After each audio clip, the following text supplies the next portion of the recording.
Boa noite, bem-vindos todos e todas ao PIB em Casa, mais uma celebração que nós estamos juntos virtualmente, não presencialmente, mas não deixando de nos congregar como igreja, como convida o autor dos Hebreus.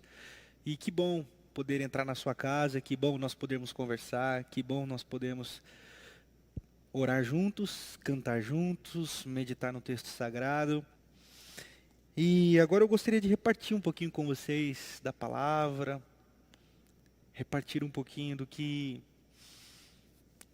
eu tenho sido interpelado pelo meu próprio coração, pela minha consciência.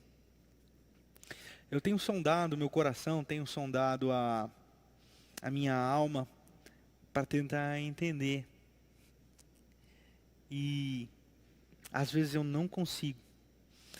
E nesse não conseguir é que surgiu a reflexão dessa noite e eu gostaria de repartir com você.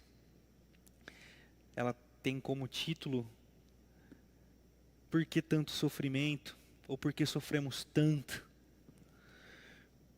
Nós olhamos para o lado e só notícias de mais e mais pessoas contaminadas, desemprego, tragédias. E ao olharmos para as nossas autoridades, muitas vezes a gente se sente ainda mais desesperado, né? Nós temos sido solapados não somente pela crise do coronavírus, mas também pelo caos político em que nós nos metemos. E aí, quando isso começa a chegar muito próximo da gente, começa a bater na nossa porta alguns sentimentos que antes a gente só via na televisão. Nessa semana, eu estava lá no meu condomínio e eu ia descer para ter um tempo de meditação com a minha esposa e na hora que nós abrimos a porta do apartamento, caiu um recado. E nós pegamos o recado e dizia lá que nós teríamos que tomar ainda mais cuidado do que a gente já estava tomando. Porque 2 pessoas na nossa torre estavam contaminadas pela Covid-19. Isso me encheu de angústia o coração, porque eu falei, eita, agora está próximo. E eu não sei se você faz esse tipo de pergunta, se eu pegar essa parada, esse treco, esse troço aí, como é que eu vou responder?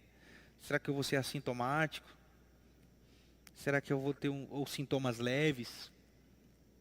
Até conversava com os irmãos aqui da técnica que estão servindo a comunidade aqui. Disse, rapaz, esse negócio de intubação é terrível, né? Então, e se eu tiver que ser entubado? Eu não sei se você tem essas perguntas, mas eu tenho, eu estou repartindo com vocês o que tenho sido interpelado por todas essas questões. E eu fiz essa pergunta, Senhor, por que tanto sofrimento? E diante dessa pergunta, eu me lembrei da oração de Madre Teresa de Calcutá. Perguntaram para Madre Teresa o que ela fazia, o que ela dizia quando ela orava. E Madre Teresa diz assim: eu não oro nada, eu só escuto. E retrucaram: mas então o que Deus diz?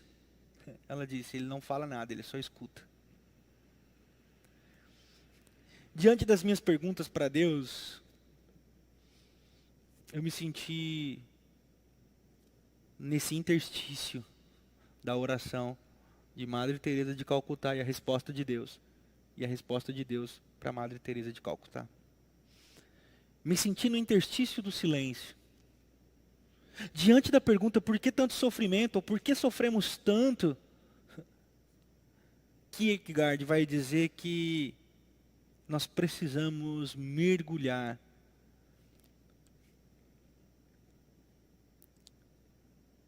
na paradoxia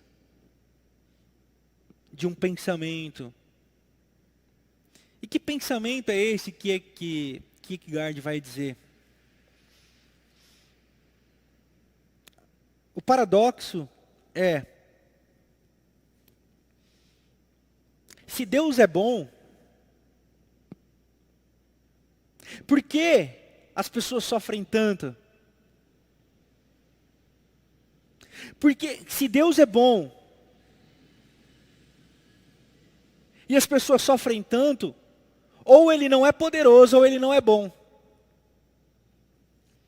Mas se Deus é poderoso, e não faz nada diante do sofrimento das pessoas, Ele não é bom, Ele é mau. Esse é um dilema também conhecido dentro da filosofia como o dilema de Epicuro, o problema do mal. E é bem nesse interstício paradoxal, ou seja, no meio disso, desses dois pensamentos, é que nós vamos encontrar um caminho. Porque, como diria Tomás Halick, para o sofrimento não existe resposta simples e definitiva. Por que sofremos? Porque sofremos. Existe uma primeira perspectiva de resposta, que é dos doidos. Sabe qual que é a perspectiva dos doidos? Culpar. Procurar um culpado para odiar. René Girard escreveu um artigo sobre isso chamado A Teoria dos Bodes Expiatórios.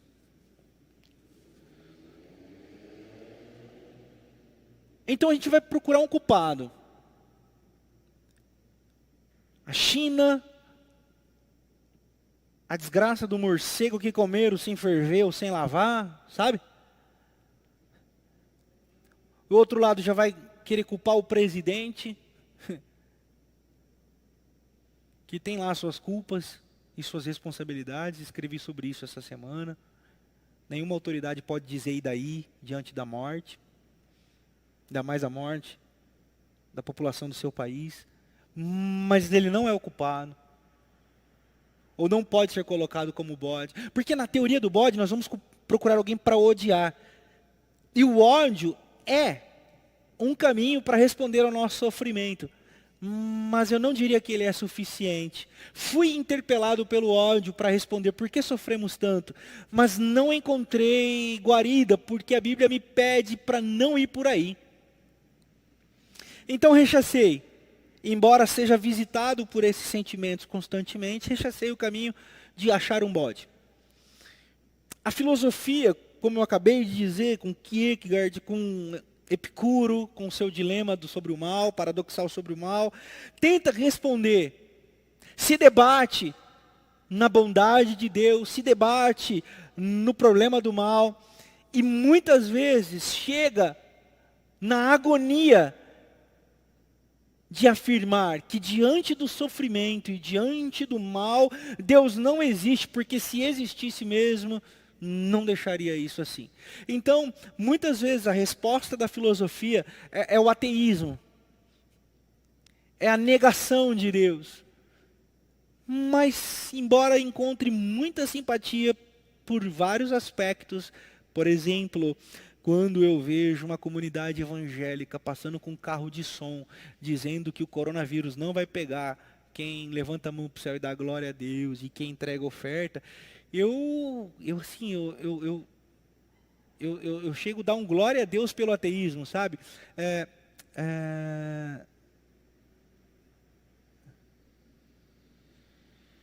Eu estou tentando lembrar, me ocorreu lembrar agora de uma frase de um pensador que diz assim: diante de um ateu, ele perguntou, daqui a pouco me vem à memória quem ele é, mas ele diz assim, diga-me qual Deus você é ateu, porque talvez eu também seja. É interessante. Então quando as pessoas dizem eu sou ateu, eu falo, não, me diz, eu aprendi, eu vou tentar lembrar quem disse isso, me diga qual Deus que você é ateu, porque talvez eu também seja desse aí. Então, encontro muitas respostas possíveis no ateísmo, mas não é suficiente. Negar Deus não é suficiente. Então, Tomás Halick, só para os meus ouvidos, e eu tenho lido Tomás nesse tempo de agora, tenho lido Abraham Joshua Heschel, um rabino. Eu estou relendo um livro que ele escreveu chamado Shabat.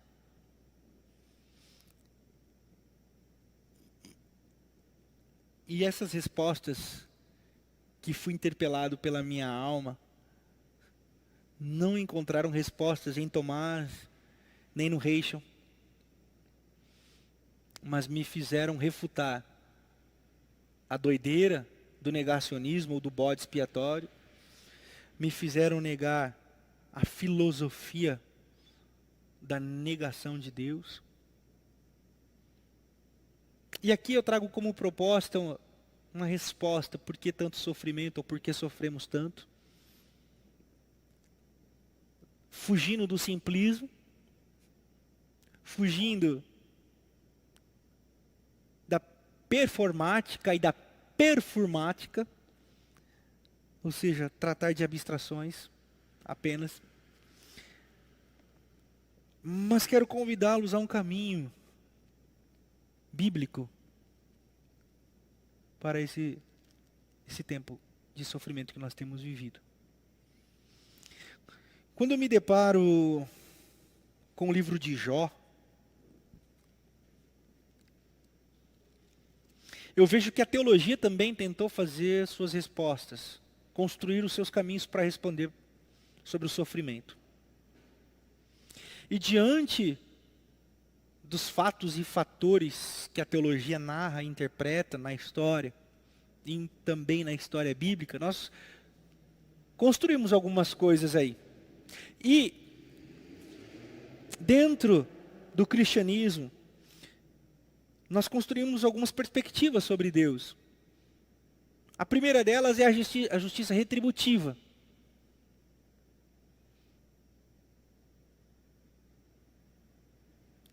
Da qual eu abri mão e convido você também a abrir mão, que é o Deus que está retribuindo o mal da humanidade. O Deus que está devolvendo numa moeda muito mais cara a desobediência da humanidade. A teologia construiu esse Deus que está jogando numa administração do mundo e do cosmos com a humanidade, num microgerenciamento punitivo, retributivo da sua justiça. E no livro de Jó,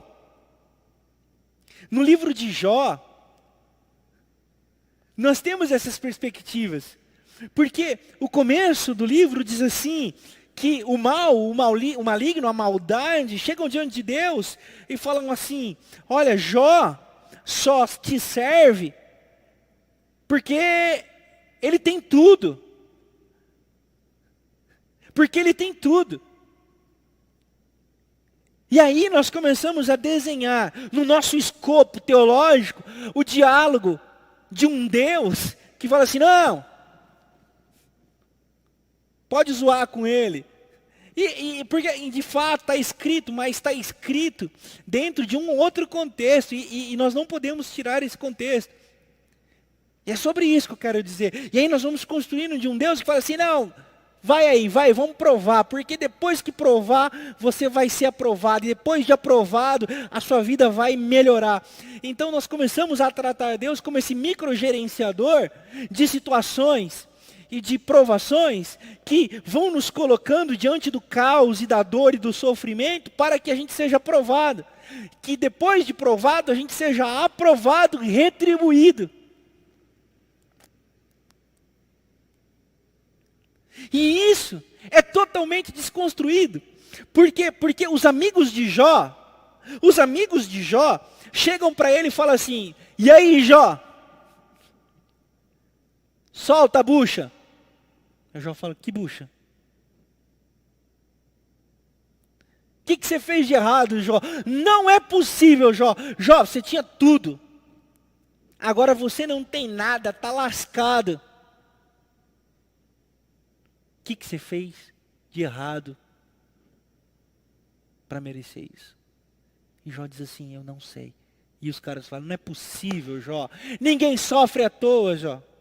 E os caras degladeiam com Jó. E Jó disse: eu não sei. Eu não sei. E essa primeira perspectiva é desconstruída no epílogo do capítulo 42 de Jó, a partir do verso 7, não é o nosso texto base ainda.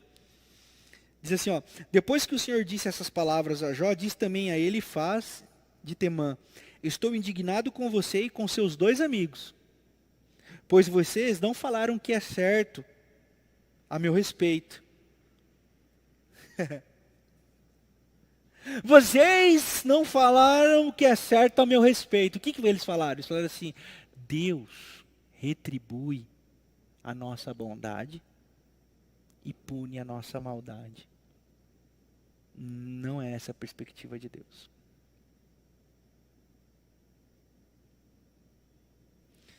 A mulher de Jó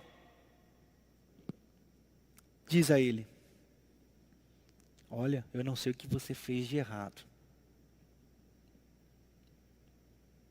mas se eu fosse você, eu amaldiçoava esse Deus e morria. Talvez seja essa a fala dos filósofos. E a resposta de Jó é: mulher, queres o bem de Deus aceitar? Mas o mal, tu não quer. Ou seja, a partir do versículo 38, Deus começa um diálogo com Jó, respondendo inclusive a questão dessa mulher, e justificando a fala de Jó, dizendo assim: e aí, Jó, você vai continuar me culpando para escapar das suas angústias? Então, a segunda perspectiva teológica que é desconstruída é do Deus que maquina o mal, do Deus que trameja o mal, do Deus que torce para que do mal surja algo bom. O Deus da justiça retributiva, o Deus que manipula, titeriza os destinos, fazendo do mal algo bom, é desconstruído. É desconstruído, porque não é essa a perspectiva. A terceira perspectiva teológica me parece mais contextualizada com o texto sagrado como um todo. Me parece mais contextualizada com o Jesus histórico. E é o convite que eu quero fazer para você essa noite.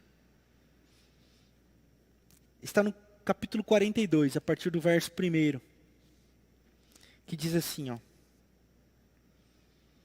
então Jó respondeu ao Senhor: sei que podes fazer todas as coisas. Nenhum dos teus planos pode ser frustrado. Os crentes gostam bastante desse versículo. Mas aí a gente tem que continuar lendo. Tu perguntastes: quem é esse que obscurece o meu conselho sem consentimento? Certo é que falei de coisas que eu não entendia. Coisas tão maravilhosas que eu não poderia saber. Tu disseste: agora escute, e eu falarei. Vou fazer-lhe perguntas, e você me responderá. E diante disso, Jó diz assim, ó: meus ouvidos já tinham ouvido a teu respeito, mas agora os meus olhos te viram. Por isso menosprezo a mim mesmo, e me arrependo no pó e na cinza.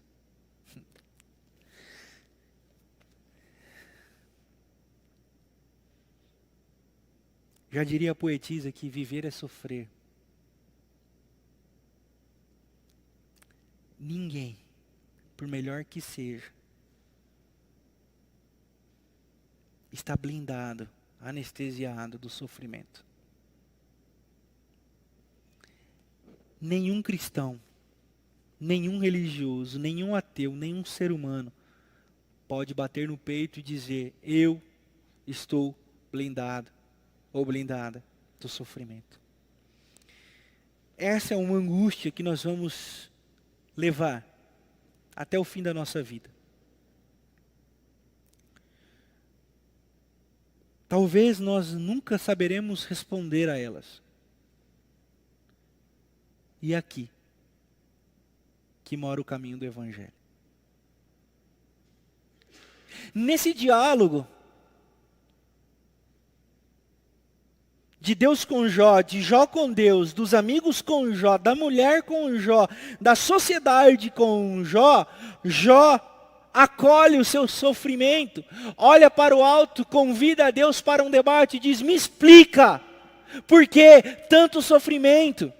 Diga-me, por que tanto sofrimento? E Deus vem em direção a Jó, ali depois do capítulo 38 do livro de Jó, e começa a dizer: ô Jó, deixa eu te fazer umas perguntas. E eu ouvi isso da boca do pastor Ed, disse que um teólogo disse assim que nesse tempo Jó bateu o recorde de respostas. Não sei. Diz que ele é o maior recordista de respostas, não sei. Porque Deus começou a fazer assim perguntas: ô Jó, onde você estava quando eu estabeleci os fundamentos da terra? Jó, onde você estava quando eu comecei a estabelecer os limites para o oceano? Quando eu disse para as águas do oceano, não cubra sobre a terra. Onde você estava, Jó? Onde você estava, Jó, quando eu disse para o sol, nasça sol? Onde você estava, Jó? Você sabe como funciona o cosmos, Jó? Você sabe como surgiu?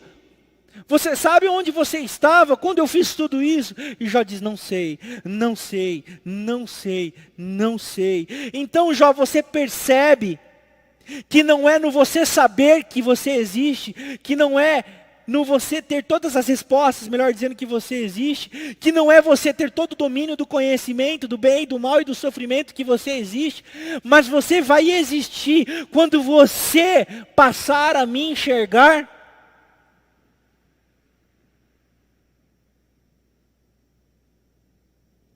Quando você, Jó, passar a dizer: menosprezo a mim mesmo e reconheço quem tu és, é onde você vai ser de verdade, Jó.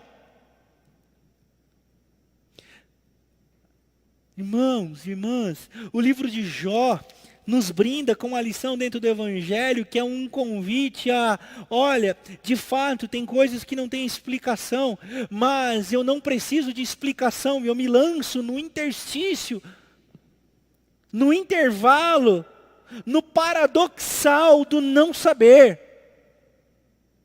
Fé é uma certeza de umas coisas, ou das coisas que não se vê. Sofrimento é o lugar onde nós não sabemos, mas o que nós temos é Deus conosco, e nós sabemos que Ele está lá, é o que nos basta. O caminho para respondermos por que tanto sofrimento é saber que Ele está conosco. Se nós formos para Romanos, no capítulo 8, vai dizer que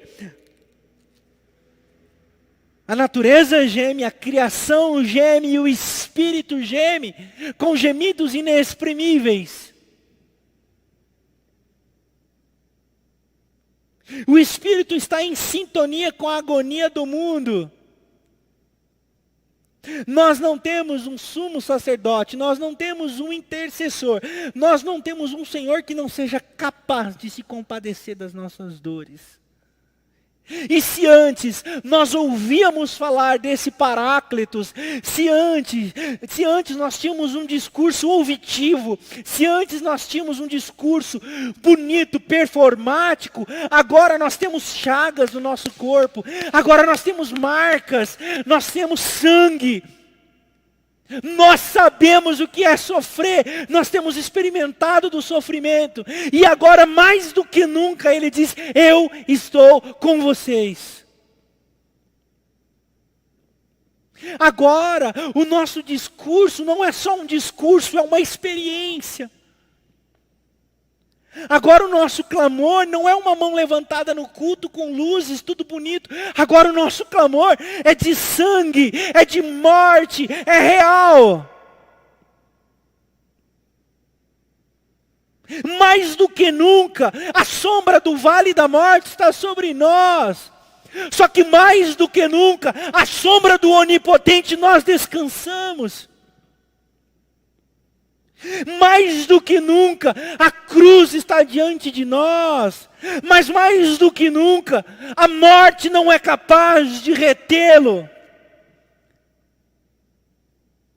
Porque é o mesmo livro de Romanos, no capítulo 8, que diz que não é a morte, não é a tribulação, não é a angústia, não é a fome, não é a nudez. Nada nos separa do amor de Deus que está em Cristo Jesus por nós. A melhor resposta para o sofrimento é lágrima. A melhor resposta para o sofrimento não é uma profecia de cura. A melhor resposta para o sofrimento é: sei que estás comigo a chorar.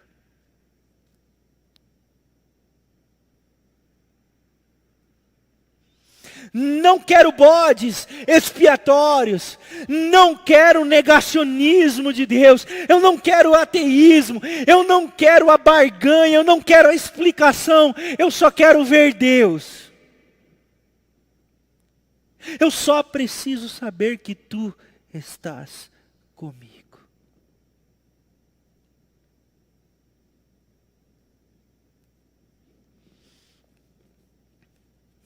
E é quando nós não somos, é quando nós não sabemos, é quando nós já estamos a afundar,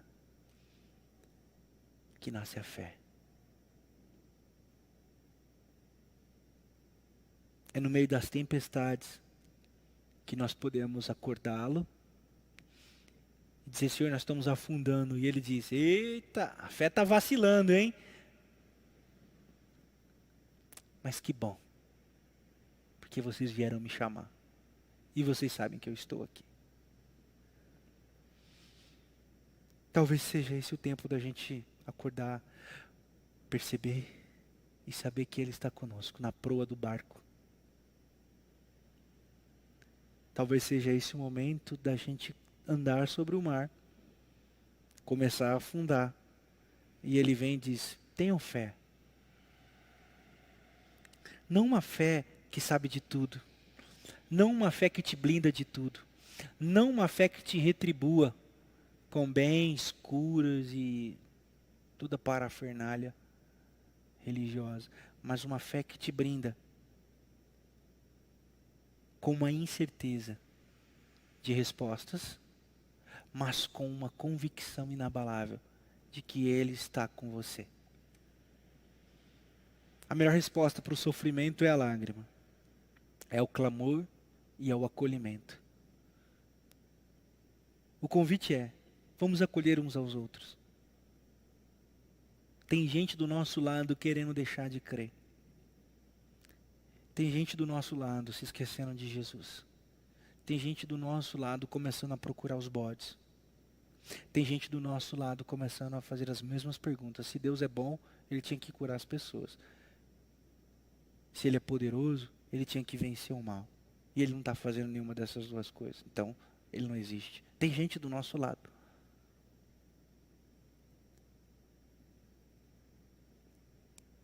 E nós precisamos chegar com a paz que excede o entendimento, com um abraço e com um amor que cobre uma multidão de pecados. E repartir o pão, repartir o coração, fazer a comunidade do Cristo vivo na partilha do sofrimento. Eu quero concluir com o mesmo Tomás Halick, que escreveu um texto maravilhoso chamado Toque as Feridas.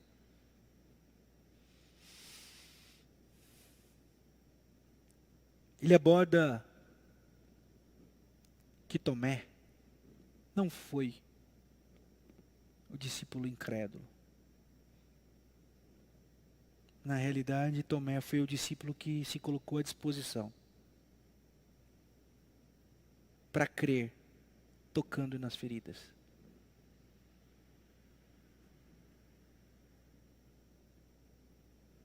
As feridas estão abertas. O mundo está ferido, literalmente.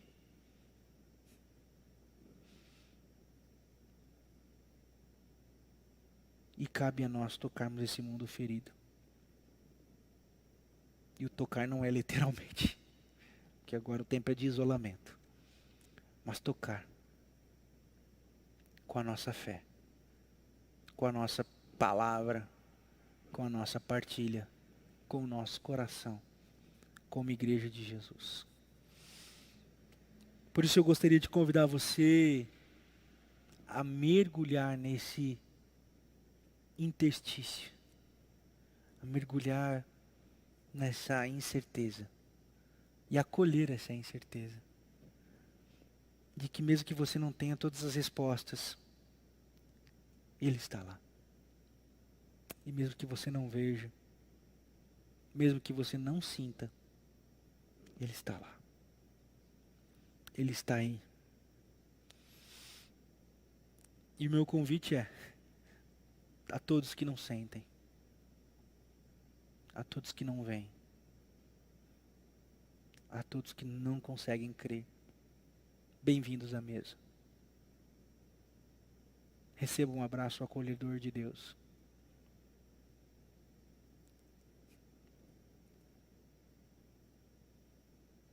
Para concluir, de verdade agora,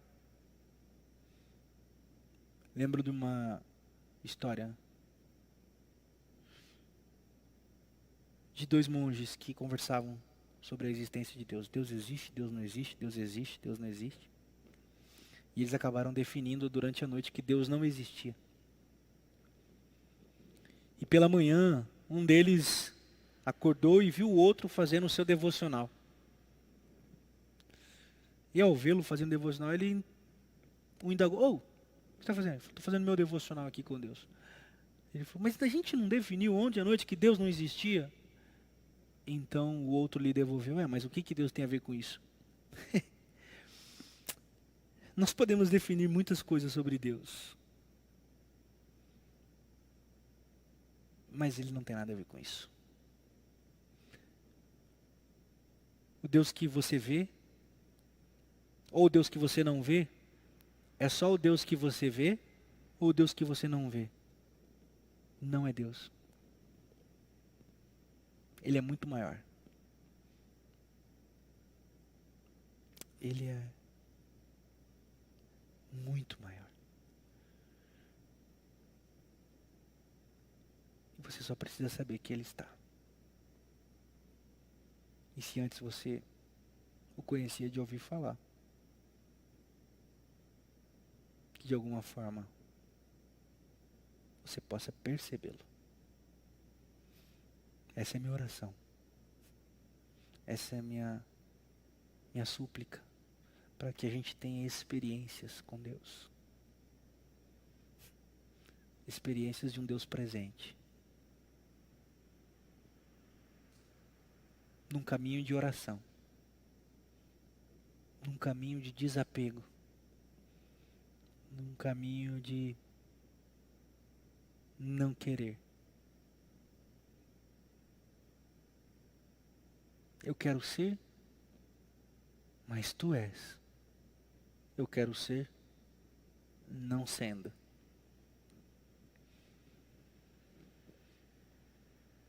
Que você possa encontrar esse caminho através da oração. Ore. Ore como se tudo dependesse de você. E creia como se tudo dependesse de Deus.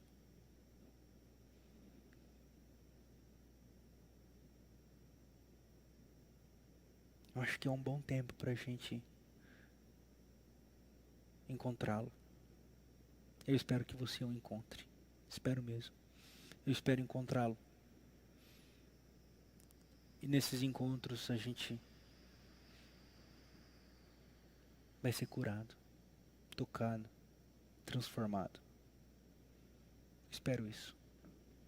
Eu oro por isso. Busque isso.